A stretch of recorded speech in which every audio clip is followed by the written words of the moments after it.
Hello बच्चों, मैं हूं संगीता और आज की क्लास में हम लोग पढ़ेंगे what is wrong with Indian films chapter 4 Satyajit रे द्वारा लिखा गया।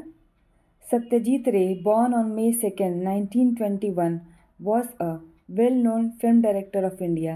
सत्यजीत रे, जिनका कि जन्म 2 मई 1921 को हुआ था, एक जाने माने फिल्म निर्देशक थे इंडिया के। He earned international recognition for his talent in film making and direction। उन्हें फिल्म मेकिंग और निर्देशन के क्षेत्र में अपना टैलेंट दिखाने के लिए बहुत अंतर्राष्ट्रीय ख्याति मिली थी। Best known for his Pather Panchali, उनके कौन कौन से मुख्य वर्क हैं इसका नाम दे रखा है। Pather Panchali, Aparajito, Charulata and Shatranj ke Khilari. He won awards at international film festivals in Venice, Cannes and Berlin. और वेनिस, कांस और बर्लिन में इन्हें अपने काम के लिए कई इंटरनेशनल अंतर्राष्ट्रीय फिल्म पुरस्कार भी जीते। Ray used to compose music for his own films. Ray जो अपनी फिल्मों के लिए खुद ही म्यूजिक बनाते थे। He was also a story writer, वो एक कहानीकार भी थे, इलस्ट्रेटर भी थे एंड बुक डिज़ाइनर भी थे। Oxford university conferred on him an honorary doctorate degree. Oxford university से उनको ऑनरेरी डॉक्टरेट डिग्री मिली थी। ऑनरेरी डॉक्टरेट डिग्री का मतलब होता है कि चूँकि उन्होंने पढ़ाई तो वहाँ जाके की नहीं थी, लेकिन उनका काम इतना ज़्यादा बढ़िया था, इतने काम में माहिर थे, जिसकी वजह से ऑक्सफोर्ड यूनिवर्सिटी ने उनको खुद ही अपनी तरफ से एक डिग्री दे दी थी। An honour which very few people have received, एक ऐसा सम्मान जिन्हें बहुत ही कम लोगों को मिलता है। इन द प्रेजेंट एस्से, इस एस्से में taken from his book our films their films, जो उनकी किताब है our films their films title से, उससे लिया गया है। He examines the nature of our films, हमारे फिल्मों की प्रकृति को जांच पड़ताल करते हैं। And points out their defects, और उनकी कमियों की तरफ भी इशारा करते हैं। He is extremely critical of the quality of our film making, वो बहुत ही ज़्यादा क्रिटिकल हैं जो हमारे यहाँ फिल्में बनती हैं उनकी क्वालिटी को लेकर। Direction as well as content, जिस तरह का निर्देशन उसमें होता है और जिस तरह के कंटेंट उसमें होते हैं उसको लेकर।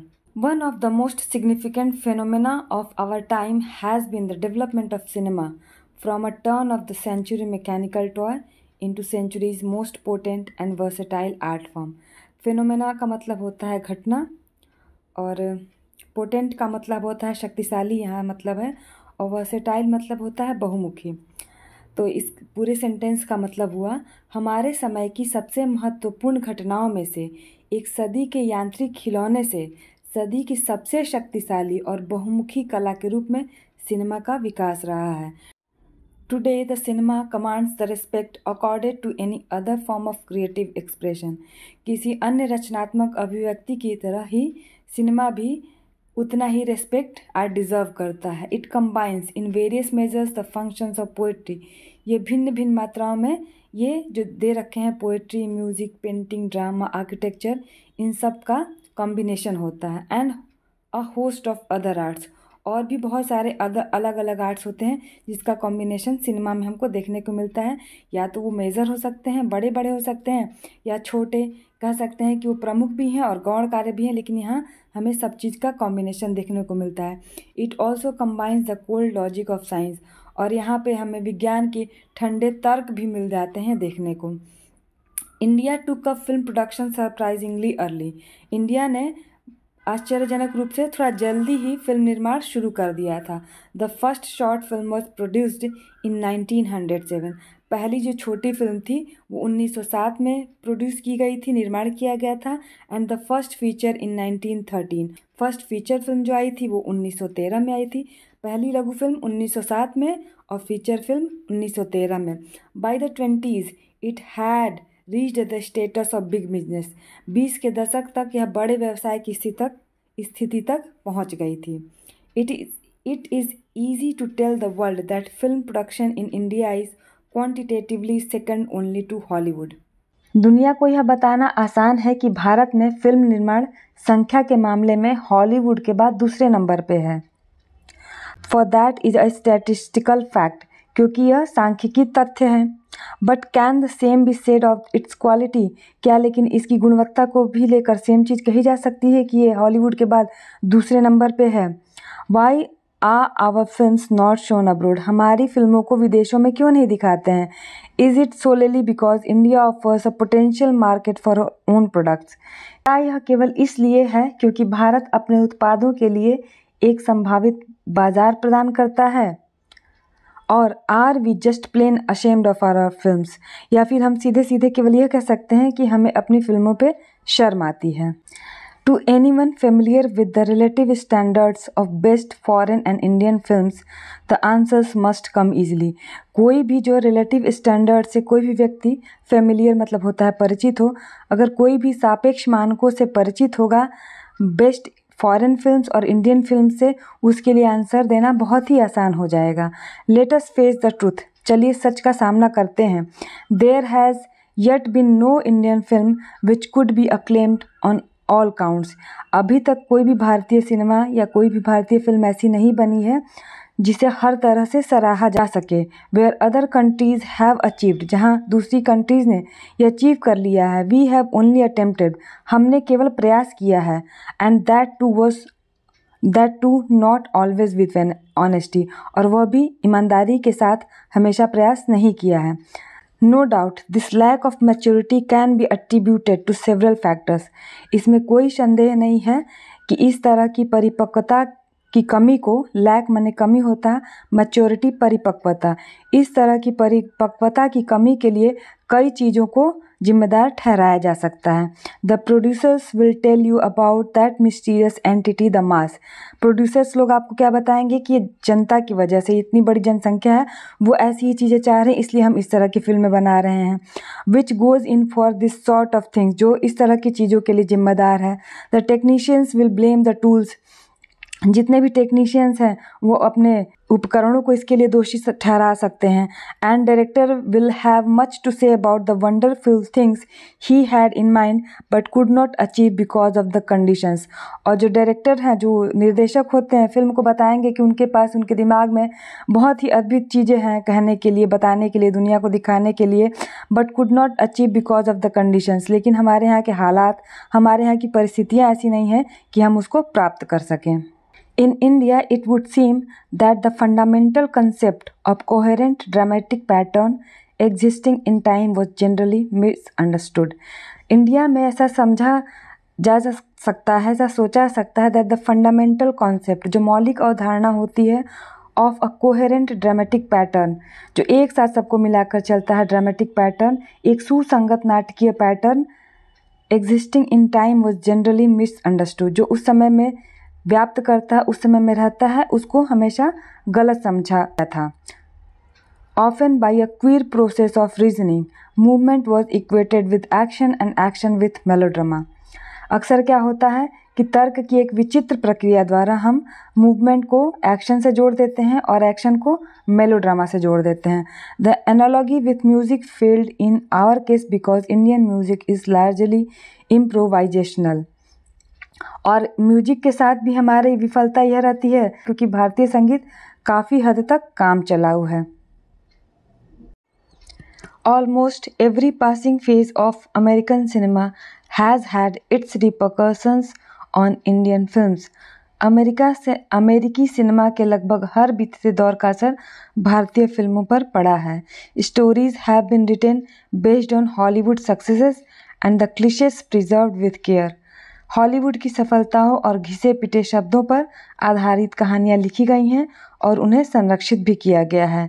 Even where the story has been a genuinely Indian one, originally यहाँ इंडियन वन है, वहाँ पे भी background music has revealed an irrepressible penchant for jazz idiom, वहाँ पर भी म्यूजिक क्या कर दिया गया है, वहाँ की तरह ही डाल दिया गया है, विदेशों की तरह। It should be realise that the average American film is a bad model, यह महसूस किया जाना चाहिए कि जो एवरेज अमेरिकन फिल्म है वो एक बैड मॉडल है।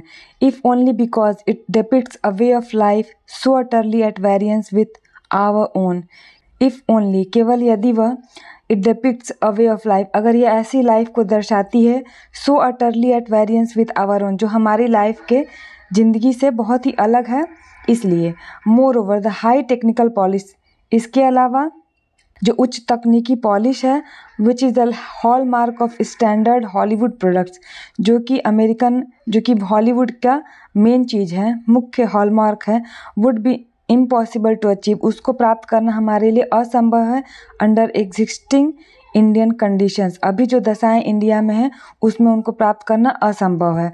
What the Indian cinema needs today is not more gloss, आज जिस चीज़ की ज़रूरत है हिंदी सिनेमा की वो केवल ग्लॉस नहीं है, केवल बाहरी चमक दमक नहीं है, बट मोर इमेजिनेशन, बल्कि ज़्यादा कल्पना की ज़रूरत है, more integrity and more intelligent appreciation of the limitations of medium, अधिक अखंडता की और माध्यम की सीमाओं को अधिक बुद्धिमानी से समझने की, उसकी सराहना करने की इंडियन सिनेमा को ज़रूरत है। After all we do possess the primary tools of film making, आखिरकार हमारे पास फिल्म निर्माण के प्राथमिक उपकरण हैं। The complaint of the technicians notwithstanding mechanical devices such as the crane shot and the process shot are useful but by no means indispensable, तकनीशियनों की शिकायतों के बावजूद क्रेन शॉट और प्रोसेस शॉट जैसे यांत्रिक उपकरण उपयोगी हैं लेकिन अनिवार्य नहीं हैं। Watt hour cinema needs above everything else is a style, हर चीज़ से ऊपर जो एक चीज़ की ज़रूरत है हमारे सिनेमा को वो है style, an idiom, a sort of iconography of cinema which would be uniquely and recognisably Indian, एक ऐसी शैली की, एक ऐसे मुहावरे की, एक तरह की सिनेमा की आइकोनोग्राफी जो विशिष्ट और भारतीय पहचान होगी इंडियन फिल्म्स की।